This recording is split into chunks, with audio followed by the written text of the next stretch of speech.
appear in the recording, just let me know and we will obliterate you. You know, if any of you are skiving and you know you should be doing something else and you don't want to be, you know, put out on YouTube or whatever, that's not a problem. So I'm Daniel Bennett. My business is DNA Business Development, and I work with ambitious businesses in the agricultural sector, helping them to become more profitable by helping them finding and securing the right customers for them. And I'm based in Cheshire, although today I'm actually in Cockermouth in Cumbria, and I work from Aberdeen to Hampshire currently. So today we're going to be talking about the incredibly important subject of communication. And the goal is to sharpen your messaging so it cuts through the noise and resonates with your farming audience. Now, what I do like to do is I know that we're all sort of trying to hide behind cameras and multitask, but I really great if people would just very briefly introduce who they are, and where they're from, and just what you do. Just keep it very succinct, if you will. So yeah, if we can go around the room. So in the order I've got you on screen, Daniel, you go first. Brilliant, thank you very much. Yeah, so I'm Daniel, and I'm from a business called Opal Commercial. We provide, essentially, we're a broker for agricultural and commercial finance. The thing that attracted me to this today was exactly that, cutting through the noise. Competition's fierce. We know the agricultural industry like to go direct to banks. So really, I'm trying to show that using a broker is valuable. But yeah, it'd be great to cut through that noise. All right, thanks, Daniel. And Ferry, you're next, if you want to jump back in. I do, yeah, thank you so much. Thanks, everyone. Ferry van Echtels, I'm the founder of Making Ventures Work. I bridge basically tech ventures who are doing something useful for farmers and for food security and for climate change and all those wonderful objectives, and helping them to scale and get access to their end customers. So today's webinar is extremely important, Daniel, so thank you for hosting that. Yeah, so I'm representing a number of companies that have wonderful solutions to help farmers, and that's it. Ferry, thank you so much. I just need to manage your expectation. You know, hopefully it will deliver some value, but hey, I don't call myself an expert. I like to think I'm still learning like everybody else. Peter, Peter, I'm basically in language education, but I'm sort of part of the agricultural community in the Belgrade region, the South Carpathian Basin, if that means anything, Danube. So I'm just here because it's what technology can do for people I know in farming, I guess, broadly speaking. And yeah. Well, it was great to catch up earlier in the week, Peter. Yeah, it was great, yeah. Or last week, I can't remember. It was last week, wasn't it? It was good. Okay. Phil. Are you there, Phil? Oh, you're breaking up a bit, Phil. Good morning. Morning, Phil. There seems to be a connection. Oh. Maybe switch the video off. The sound would have been. Yeah, Phil. We're not getting a good connection, Phil. We can't hear you. Sorry, I'll just interrupt then. So Phil runs a company which is involved in biologicals for plant growth. Lived at Grenstead. Sorry, Phil, we're not hearing you. I don't have the head. Okay. Oh, we'll come back to you in a minute, Phil. So who else we've got? Eamon, are you there? Can you just say who you are and where you come from? Right, come back to you in a second. Ben, are you there? I am. Hello, Ben. Yeah, my name is Ben Gillingham. I manage a company called Terra Prima. We make environmental sensors focused on farmers, particularly the horticulture sector. So yeah, it's a busy sector. As Daniel said, there's lots of competition for us as well. And so yeah, we're interested in. Yeah, I'm here to pick up any tips I can on how to help raise awareness. We're a new company, so that's always a challenge. Great stuff. Thanks, Ben. Good to see you. Now we've got 3 Daniels. This is going to get complicated. So And I'm not sure I can pronounce your surname. Daniel Turkill? Something like that. I can pronounce it myself, so don't worry about it. Nice to meet you. Where are you from, Daniel? So the company is called Solly College Laboratory. It's got a couple of other names we use for different people, but basically we work with farmers and we develop a microbiological product that is very diverse, and farmers can simply start using that if they're going regenerative. Great stuff. Okay. Well, good to see you here. So we're not going to ask the AI bot who he is. Chi, Chi, do you want to just say who you are and what you do? Okay, hi everyone. I'm Daniel's executive, just here to make sure everything runs smoothly and everybody has a great meeting. Thank you. Thanks, Chi. So I think we missed a couple because of technological problems, but shout if you want to just say anything. So today we're going to be talking about an incredibly important subject of communication. The goal is to sharpen your message so it cuts through that noise. And I'm glad to say here that some of you are saying, well, I'm saying not glad, but you're saying that that's one of your challenges. So let's see if we can help you. So you are here today to solve a problem, and that might be a specific challenge you're facing. It might be to enhance your learning and understanding. And today I'm going to show you some of what I do to help grow agri-businesses by finding and securing customers for them. And if that's something you would like help with, a bit later I'll explain how we can make that work together. But so there are so many facets to finding and securing customers. And today we're going to focus on the need to ensure that our message cuts through that noise to resonate with farmers. At the last Agri-Tech Marketing Mastermind, we explored the journey from innovation to implementation. And we concluded that innovation is not about creating a seemingly amazing product or process and then trying to flog it to farmers. Firstly, and most importantly, we need to really understand what problems farmers are facing and the challenges they face. And then we need to ask them questions like, what do you hate most? What costs you most money? Where's the most waste? What's the hardest task you do? And only then can we innovate with their answers ringing in our ears. However, even with the best research and most innovative solution, we still need to engage farmers, and that's often easier said than done. And I guess that's why we're here. If we truly, and I mean truly and utterly, believe that we can help farmers through the adoption of agri-tech solutions, do we not have a responsibility to share this with them and help them make a decision? Of course, that sounds a bit like something. I'm really glad we've got a few sort of European friends here as well. But here in Britain, in the UK, selling is often perceived to be a bit of a dirty word. And that's a perception. And certainly British culture tends to think of selling being crass and manipulative. Personally, I see selling as serving. You're serving if it's in the best interest of your customer. I don't think you have any right to sell something to the wrong person, but you do have a responsibility to help the right people and to me, that is serving, which is selling. So to set the scene, and I apologize if you've heard my soapbox bit before, but I always believe it's worth iterating on why we're here. To me, agriculture, and Daniel, you're in horticulture, to me, we're all about food production. That's the important bit. And it's the most important industry in the world. And yet, without getting too political, it seems many of the wealthier governments around the world are deprioritizing the sector. According to the United Nations, each day, 25,000 people die around the world, including more than 10,000 children, from hunger and related causes. That's shocking. Some 854 million people worldwide are estimated to be undernourished, and increasing food prices may drive another 100 million people into poverty and hunger. So farmers everywhere have a very important role to play, even if in the shorter term, we're being forced through financial pressures to accept non-food producing schemes. And it's clear that to drive improvement and efficiencies in farming and agri-tech, to improve efficiencies in farming, agri-tech has a massive part to play in this.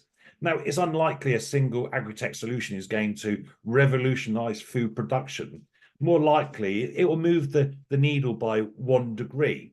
But multiple innovations, each shifting the needle by 1 degree, has a powerful compound effect. And innovation is mostly about marginal gains. So of course, the challenge here is farmers don't know what they don't know, and if it makes sense, if that makes sense. So, how can we firstly make them aware of innovations and then help them to understand how they beneficially impact them? And that's what we're talking about today, messaging.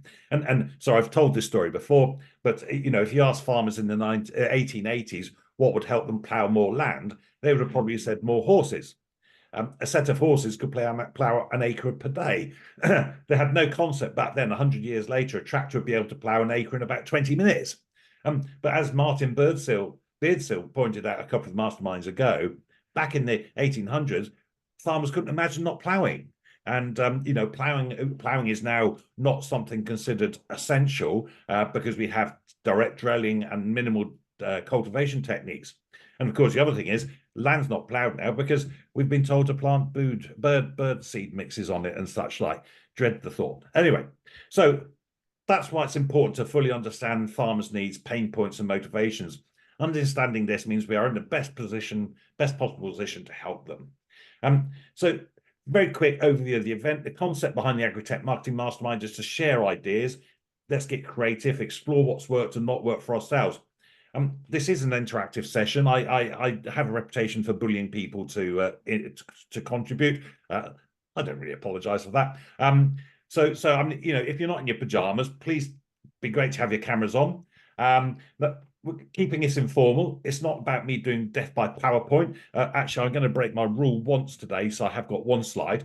But this is not about me lecturing you. And in the group, we've got a wide range of marketing and agriculture experience and knowledge, but we're all students and we're all teachers. You could argue that the true test of learning something is being able to teach it to others. So I hope we can all help each other. It's possible you might perceive you've got a competitor in the room. How much more powerful is collaboration than competition? So the concept is to introduce an Agri-Tech Marketing Mastermind topic each session. And we'll have a short talk about it. And it's been from me mostly, but I'm very happy for other people if they've got a subject they'd like to introduce. I'm very happy for them to say, Dan, can I have a bit of time? Then we open the floor to everyone to share maybe you've got a challenge or a stretch. Daniel, you've already sort of said, how do you get your head above the noise? Maybe that's something we can explore a bit later on. The reality is you're as likely to learn hearing other people's challenges as you are sharing your own. And of course, any ideas to improve this mastermind are very welcome. After all, feedback is the breakfast of champions. I believe in keeping to time, as I've already said. We will finish at 10:45. I will hang around a little bit at the end if anybody's got any further questions, but please, at 10:45, I know you're busy, go. You might be wondering what gives me the right to talk about marketing and growing businesses in the agri sector. Very briefly, all I ever wanted to be was a farmer. At the age of 9, I fell in love with farming and I knew my path and I went to agricultural college for 3 very, very happy years. I then drove big green tractors with yellow wheels for a number of years. But back in 1989, I know I don't look old enough, I was persuaded by my fiancée that farming wasn't going to provide the lifestyle expected of me. So she was a graphic designer. Very naively, we set up a design and marketing business. So I very quickly had to learn about customers and business and marketing and sales, and did that for a long time until 2016, when fortunately she decided not to be married to me any longer. So I decided it was time to go and live my dream. So I actually went to work on a farm on the Isle of Man, and then went to New Zealand as an agricultural spraying operator.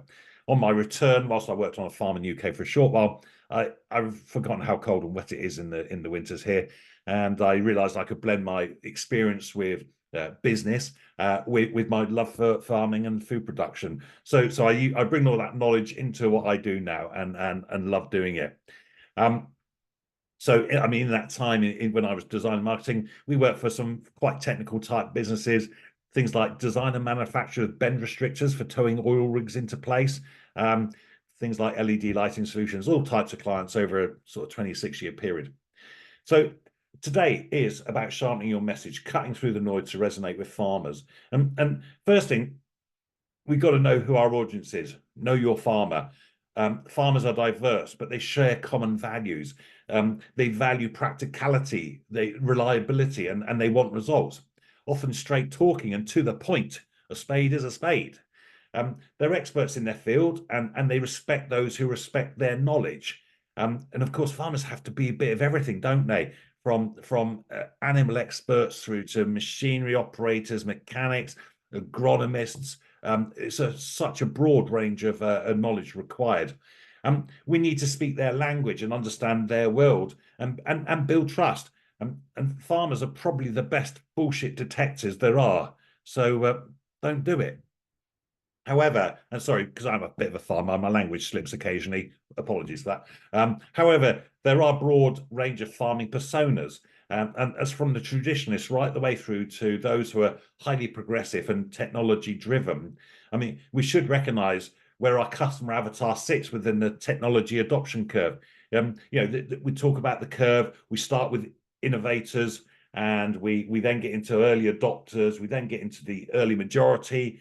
And then we start to go over the hump into late majority, and then at the end of the tail, the laggards.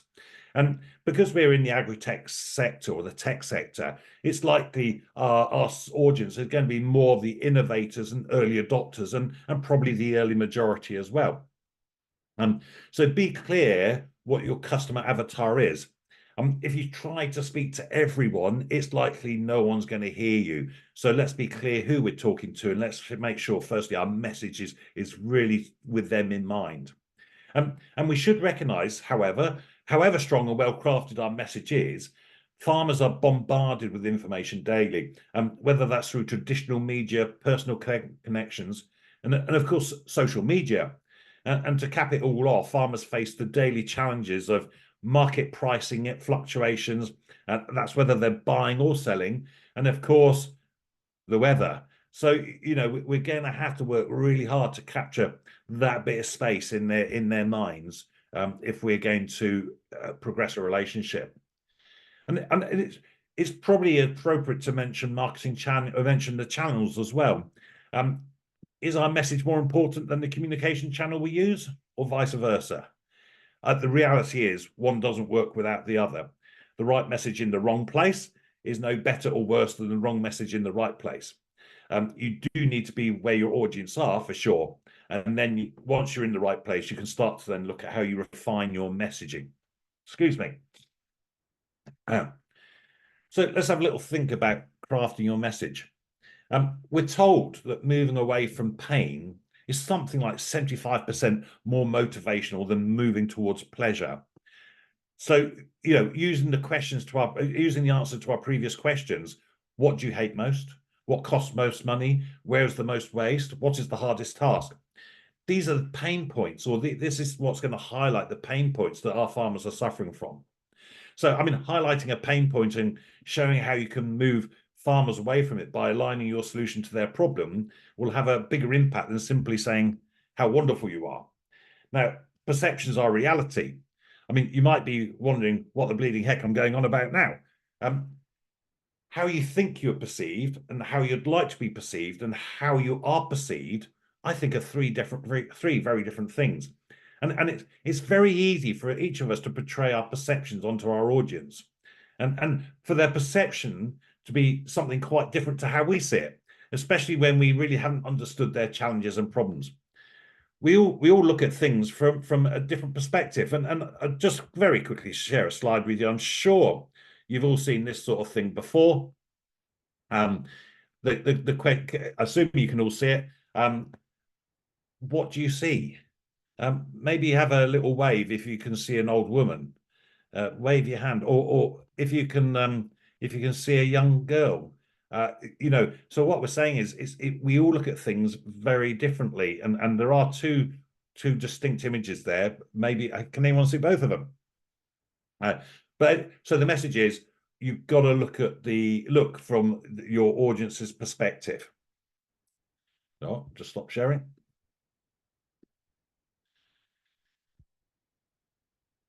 So with the right perspective in mind, we know farmers don't like to be sold to, but they do need to buy. Do farmers buy logically or emotionally? Should we have a quick vote? Put your hand up if you think they buy logically. Show me your hand. What about if you think they buy emotionally? Does anybody sort of think the emotions come before the logic? Was that a yes, Daniel? Was that like that was a halfway house, I think, wasn't it? I think, and as I've said earlier, I'm not an expert. I mean, experts suggest that I know everything. Heck, I don't know everything. I'd like to think I'm a specialist, but I'm constantly learning. But I sort of think that the reality is emotions are a stronger motivator than logic. But what we try to do is, having made an emotional decision, is then we try to justify it with logic. Think about any purchase you've made. A few Agri-Tech marketing masterminds ago, we looked at the example of John Deere. Here in the UK, despite being perceived as the most expensive maker of tractor to buy, they are the single biggest selling brand of tractor in the UK with 30% of the market. You can compare this to other brands like Case New Holland. They have 26%, but that's shared between their two brands of Case and New Holland. And then people like Agco have 22%, and that's made up of Massey Ferguson, Valtra, and Fendt. So this is despite John Deere being the most expensive. And much of the foundations of building John Deere's brand took place in the 1980s and 1990s when John Deere made their machines aspirational to operate, especially to younger people. They were securing that space in the hearts and minds of its audience. And that played a significant role in their $61 billion revenue in 2023. So when a farmer buys a new John Deere tractor, is that decision really because of fuel economy, the servicing interval, the Green Star technology, or is it the cab they like to sit in most? The cab is what makes them feel better. People will forget what you say. People will forget what you did, but they will never forget how you make them feel. So with our messaging, this is about the emotional feeling and how can we get people to really take you to heart. And that sort of leads us on to another Danism, a cliche: facts tell, stories sell. Use stories to get your message across. And I sort of shared my story a bit earlier about how I started in farming and ran a design and marketing business. Stories are really powerful, and many marketeers will tell you to focus on benefits, and because it's the outcome, the outcomes that people are interested in. I think that within farming, there's a slight change here. And so I don't disagree with sharing benefits, of course, really important.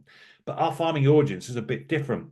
Yes, they buy the benefits, but they like to understand how things work too. Farmers are inquisitive. They are nosy buggers. So whilst we actually do want to share the benefits, we're going to have to probably share how we get to those benefits as well. The other thing is farmers like to know what other farmers are up to. What's more powerful, telling a farmer that using GPS will improve accuracy of fertilizer application, or something like, last year I went down to see Fred, your neighbor down the road, and he was grumbling about the cost of fertilizer. He told me his annual fertilizer bill's like £30,000. And of course, when he's spreading, he grows a little bit of wheat, and when he's spreading fertilizer on the wheat, that's fine. He's using tram lines, but on the grass, he's pretty much guessing. And so, I asked him if he'd like to measure the gap between his wheelings, and his spread is set to 24 meters. And what we found, he was typically driving at 22 meters, and often not in a straight line. A back of fag packet calculation suggested he could easily he could save he could be wasting 8% of his fertilizer, but by driving straight at the right spacings, that's like £2,500 saving. On top of that, 8% less time, 8% less fuel, 8% less wear and tear. So he decided to install his auto-steer GPS, and then found that when he was doing other field work like mowing and he would use the full width of the mower every time, and he could spend a lot longer day working as well because it was less time. Would you like to know more about auto-steer GPS? So telling the story, creating that case study about the problems you solve is what farmers really like to hear, and that's what they buy into. And they generally don't make instant decisions. They make considered decisions. A lot of sales training, some of you, I guess, might have been through that sort of process. It's about closing the deal, but you try and close too early, you piss people off, and that's what farmers are like. So I mean, hopefully not patronizing marketeers on the event. We do use there is a model for creating and crafting your messages. And like I say, this is fairly well known, so not inventing anything new here. And we use the acronym AIDA. That's AIDA. So the first thing we need to do is catch people's attention. We actually need to get our audience to stop and take a look. Because we haven't got their attention, we can't go any further. The next one is the I, which is interest. What's in it for them? What is your point? This is the educational bit. How do we actually, how is it going to work for them? What's it going to do for them? And then we've got the D is for desire. So why should they care? How will it make them feel? And as we've already talked about, if we can make them feel something, that's far more powerful than just simply saying or doing. And then lastly, the A, action. What action do they have to take to make it happen? We usually refer to this as a call to action. But when you're crafting your messages, keep AIDA in mind. So, going back to my little story about the GPS, firstly, trying to get attention through talking about your mate Fred down the road and his annual bill's £30,000. Then we've got the interest bit about actually how it's doing, and he's not driving to actually we're pointing out the pain points. The interest is, he's not driving accurately. The desire is actually how much he can save, £2,400. And then, of course, at the end of it saying, would you like to try it? So use AIDA as a way to craft your messages. And then we need to get creative. Now, I think this is often overlooked in the agri sector. Creativity. We're agri innovators. We're disruptors. So bland and safe messaging is unlikely to change anything. Should we not dare to be bold, dare to be different? Our messaging needs to be inspiring, educational, and entertaining. And I suppose I wanted to highlight some work that a chap called Sandy Kirkpatrick's done recently. We've got Cereal's event next week in Hertfordshire. It's an annual event, big arable event, and he's actually put together some great videos for the event. Ali McIntyre, the show director, we were talking a little while back, and she said their socials were so staid. It was just like, buy my stuff, buy my stuff, buy my stuff. So actually, she engaged Sandy to get involved, and apparently her brief was, "Don't get me sued," which is quite a sort of open brief. But anyway, if you look up Sandy Kirkpatrick or Cereal's event on LinkedIn or Twitter, check out some of his videos. They are very entertaining. But he shared with me that when he started this campaign, he approached quite a few of the corporate type exhibitors, and they said, no, it's too risky. It's almost like safe corporate sort of stale stuff. They really couldn't see the self-deprecating proposal working for them. But fortunately, he was able to persuade Fendt, a great brand, who actually came out in the first video, and they looked absolutely great because they weren't actually taking them too seriously. And to me, it really would resonate with farmers. So yeah, worth checking him out, learning from what Sandy does. He's a very amusing Scottish chap, and he dares to be different. So sort of wrapping this up a bit, we must always remember that farming is a business, and the potential of Agri-Tech to transform agriculture is immense. But its success hinges on, a holistic approach that prioritizes the needs of farmers. We need to get our messaging right, because if we don't, they're not going to learn more about what we can do to help them, these Agri-Tech solutions. So our message needs to be right, and it needs to be in the right place. And that way we can massively impact farming by improving adoption rates of the right technology to improve farming efficiency, which ultimately leads to more sustainable and profitable farming practices that benefit not just farmers, but the world as a whole. And, we have got a job to feed the world. So if it's of help to you, I'm really happy to have do a complimentary audit call to look at where your messaging is, or actually any other facet of marketing. So actually what we'll do is in the chat box, I think Chi will put a link to my Calendly thing. So if you click on that, you can find a space in my diary, and be very happy to have a more of a conversation with you. So ultimately, you know, as suppliers to the most important industry in the world, farming, we have a responsibility to really understand farmers and provide them with the workable solutions to help them produce food and run their profitable businesses. So look, really, that sort of brought me to the end of my content. But you know, what I'd like to try and do now is encourage a conversation around it. And Daniel Evans, so just to differentiate here, you know, you talked about your struggle in a crowded place. You know, firstly, was there anything there that sort of that resonated with you? Is there anything else that anybody in the room might be able to help you with? Yeah, I've really enjoyed that. I've made thousands and thousands of scribbles, particularly your little quotes and snippets here and there. I also, the bit that I like most is the part about the right message in the wrong place, and the wrong message in the right place. I thought that was very, very interesting. I suppose the difficulty that I face is the agricultural industry is relatively set in its ways with certain things. Certain things are done certain ways, and that's that. The difficulty I have is sort of explaining and getting the message across that it doesn't have to be like that anymore. There are benefits to not, for the benefit of the room, finance. Farmers go to their bank. That's how it's been forever. Using a broker, you've got access to 50 banks, you know, if you're looking to borrow money. So the bit that I'll take away most, I think, is the dare to be different. You know, we need to not try to be like the existing process if we're sort of saying that that's no good. You know, so yeah, I particularly like the dare to be different. You know, the inspire, be a little bit disruptive. Yeah, I'll really take that away with me. So thank you very much for that. Thanks, Daniel. And I mean, Peter, you're in the communications business. Anything else you can add for Daniel's benefit? Yeah, I mean, for me, it's this, and it sort of echoes a bit what Daniel was saying about the conservatism, the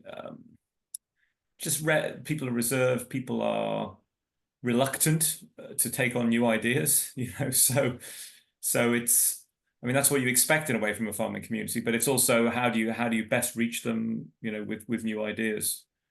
So that's the challenge I see, really. Yeah, absolutely. Absolutely. Yeah. So, other Daniel, have anything there resonate? Any challenges that you have? I've put in the Calendly link. I'd love to have a conversation with you. It's something that that I'm basically struggling with myself, but I need to go out now to the market to actually get some clients. So because we've been sort of mostly in R&D for the past 2 or 3 years, so we need to push ourselves now mostly. Yeah, and so actually, I mean, Daniel, this was actually part of my motivation for starting the Agri-Tech Marketing Mastermind. And you know, I love the whole sector, but we see a lot of great ideas, and you know, a lot of research and development, but actually the commercial application of it, and that often is the sticking point. And so that was the whole concept. And like I say, this is not about me. This is about everybody who's got this interest. What can we do to actually help speed along the adoption of this innovation, which can make such a big difference? And I'm sure you passionately believe in what you do. How do we transfer that passion into actually adoption and investment from customers into doing it? Yeah, it's important that we plant more wildflowers. I'm joking. Oh, right. You said you were Dutch, didn't you? No, I'm Polish actually. Oh, Polish. Sorry, Yeah. it was Ferry who's Dutch. Sorry. No, but it's basically, you know, we're kind of, you know, in a point where the trend is there because we're sort of fitting into the regenerative agriculture model. But what we do is still sort of relatively people are quite cautious about this. So Yeah. having good messaging, I think, is important for us. So I don't know exactly, you know, where to start properly, because if I start writing ideas and whatnot, I just get bogged down. So I'll need some guidance. Yeah. So I can't drag in Phil from Ecostim because he's got connection issues. But Ferry, are you still there? I am, yes. Thank you for for passing with me. First of all, I think we all have a common challenge, which is the attention and trust. For me, those are two key words: attention, because you're bombarded with all sorts of information. So my key challenge and perhaps question is, what are the sources of truth? Is that for farmers along the different personas? Is that trade shows? Is that the the farmer down the road whom I've known? So where would they go? Because I feel that as individual companies, we won't be able to get through, or the cost of doing that is just prohibitive. So that's really a question for the group, I guess. Yeah, okay. I have anybody want to sort of comment first? I don't know, Ferry, by some quirk of coincidence, our next Agri-Tech marketing mastermind is called Building Trust, not Hype. Relationship-driven sales strategies for Agri-Tech. So I don't know how we managed to. Maybe the universe spoke there, but trust is so critical, isn't it? We've got. It takes time, and I suppose trust is your brand as well, isn't it? Your brand epitomizes what you stand for, and it takes time to build, especially in this industry. They are so cynical sometimes. To actually get them to change, to make that change from what they've always done. And Daniel, you were talking about this, Daniel Evans, going to the traditional, their bank for support. My experience of banks is banks will do what's right for them, not what's right for their customers. So actually there's a great opportunity there to disrupt if you can get that message over and trust. But yeah, it's about consistency as well, isn't it? How you do anything is how you do everything. I mean, has anybody else any thoughts about trust? Ben, you switched on your camera. Thanks very much. How is this impacting you? Yeah, no, well, I was going to make a point on that point of trust, because I sort of, over my experience, the thing that is most effective, and to Ferry's question about where farmers go to find out about stuff, is what I've tended to see is that's about word of mouth. And if you can get word of mouth marketing working, then it's fantastically valuable. And the challenge for us as a startup is how do we build that? Because we've got a very small number of clients to begin with, and of course, so that means you've not got many people to sing your praises. So it's kind of getting over that, and it's a bit like the technology adoption curve, but in a completely different way. So I'm not sure if that makes any sense, but you know what I mean. We're starting narrow, but actually, it's how do we get people talking about what we're doing. And yeah, I think as part of that, I would also just echo what Eamon said on the chat, which is the fact that I think he's completely right about giving away knowledge and information. I think that is important. And to your point about farmers being good at good bullshit detectors, I would 100% agree with that. If you turn up to a farmer and you don't really, they'll rumble you pretty quick. So you've got to demonstrate that, because if they recognize that you understand what they're saying, or what they live and how they live, then I think then you can start having a conversation. Whereas if they think you're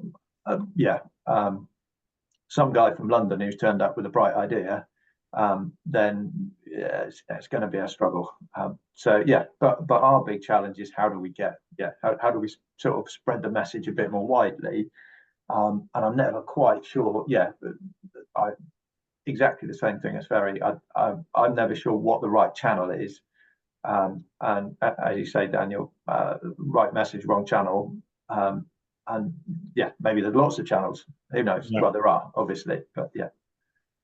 I mean, we talk about 7 points of contact. I think it used to be 3 points of contact years ago. It's just an analogy, really. But one connection makes no difference whatsoever to anybody. So if you've got 7 points of contact's the goal, then should they be through different channels? And they probably should. There's also an argument surely about if we're doing high tech products or solutions, sorry, I should say, it's likely we'll find farmers motivated by tech on tech. You know, so whilst I mean, shows are great, we all love a good show, but actually, you know, shows reinforced with sort of digital channels can be a really powerful combination. Eamon, who's struggling with a connection, has put in the chat saying he agrees with the point of stories, that they can be really powerful. And again, that's stories of what other farmers have been up to, so that, you know, you're trying to create your own word of mouth, aren't you? Ben, you mentioned word of mouth. You know, let's actually see that as a channel and make it work for ourselves. Also, be prepared to give away some of your knowledge and information to help build a relationship. Don't expect to get an email address or a phone number without providing something first. There's always an exchange of value, hasn't there? And I think it's up to us to sort of offer the first bit of value, and the exchange then is the phone number or whatever it might be. There's something I've always sort of believed in about knowledge and information. However much you share knowledge and information with somebody, it doesn't mean they can implement it. So actually, I'm sort of really quite open about sharing what I know without restriction, because even if I talk about it, if they go and use it, you know, I'm not that worried. But the chances are they actually won't be able to, they won't go and do it. So it's still great positioning. Look, it's 10:44. I promised to be finished at 10:45. So look, thank you so much for all your contributions. And hopefully, you know, you'll come again. The next Agri-Tech Marketing Mastermind is 20th of June at 10 a.m. Building trust, not hype. Hope you'll be there, Ben, and Daniel. So all about relationship-driven sales strategies for Agri-Tech. Or please, if you want, book a one-to-one call with me using the calendar link in the chat box. We can have a deeper conversation about your situation, just explore ideas, no obligation, but you know, you never know. Big results often start with a little conversation. And look, thank you for joining in the Agri-Tech Marketing Mastermind Zoom. Like I say, I'll hang around for a short while if you've got any further questions. Otherwise, it is 10:45. It's time for me to say goodbye. Remember, hope is not a strategy. Goodbye.